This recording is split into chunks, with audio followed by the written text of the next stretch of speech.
तेलंगाना में चुनाव आयोग ने सत्तारूढ़ पार्टी भारत राष्ट्र समिति यानी बीआरएस को रायथू बंधु योजना के तहत किसानों को जारी होने वाली किस्त को रोकने का आदेश दे दिया है। बीआरएस के लिए रायथू बंधु योजना चुनाव को लेकर महत्वपूर्ण योजना है। इस वीडियो में आपको ये बताएंगे कि ये योजना क्या है, चुनाव आयोग ने इसे रोकने का आदेश क्यों दिया और बीआरएस को क्या इससे फायदा होने वाला था। तेलंगाना की केसीआर सरकार की महत्वपूर्ण योजना रायथू बंधु किसानों को फायदा पहुंचाने के लिए 2018 में लागू की गई थी।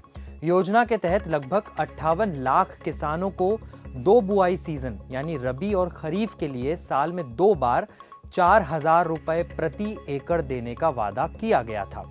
2015 में राज्य सरकार ने अपने बजट में इस योजना के लिए 12,000 करोड़ रुपए आवंटित किए थे। वित्त वर्ष 2019 और 20 में ये राशि बढ़ाकर 5,000 रुपए प्रति एकड़ कर दी गई थी। 2023 के बजट में राज्य सरकार ने इस योजना के लिए 15,075 करोड़ रुपए रखे थे, जहां 2018 में योजना के लाभार्थियों की संख्या करीबन 58 लाख थी, वो अब जुलाई 2023 में बढ़कर 70 लाख हो गई थी। अब समझते हैं कि चुनाव आयोग ने योजना पर फिलहाल रोक क्यों लगाई है। चुनाव आयोग ने बीआरएस सरकार को योजना के तहत किस्त जारी रखने की अनुमति दी थी। आयोग की शर्तें थीं कि वह चुनाव प्रचार के दौरान राजनीतिक चर्चा में इस योजना का उपयोग नहीं करेगी, कोई लाभार्थी नहीं जोड़ा जाएगा और राशि में कोई बढ़ोतरी नहीं होगी।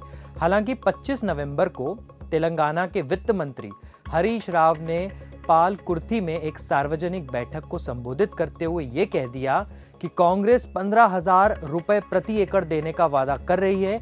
हम पहले से ही प्रति एकड़ 10,000 रुपए दे रहे हैं और सत्ता में आने पर इसे बढ़ाकर 16,000 रुपए प्रति एकड़ कर देंगे।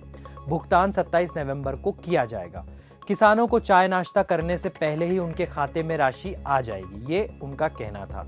योजना के तहत किस्त को रोकने के अपने आदेश में चुनाव आयोग ने कहा कि आयोग ने पाया है कि राव जो सिद्दीपेट में बीआरएस पार्टी के उम्मीदवार है, पार्टी के स्टार प्रचारक और तेलंगाना के वित्त मंत्री भी हैं, उन्होंने न केवल आदेश का उल्लंघन किया है बल्कि आदर्श आचार संहिता का भी उल्लंघन किया है।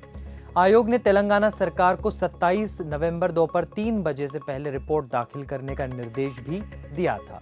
चुनाव आयोग के आदेश का राजनीतिक असर क्या होगा, अब ये समझते हैं।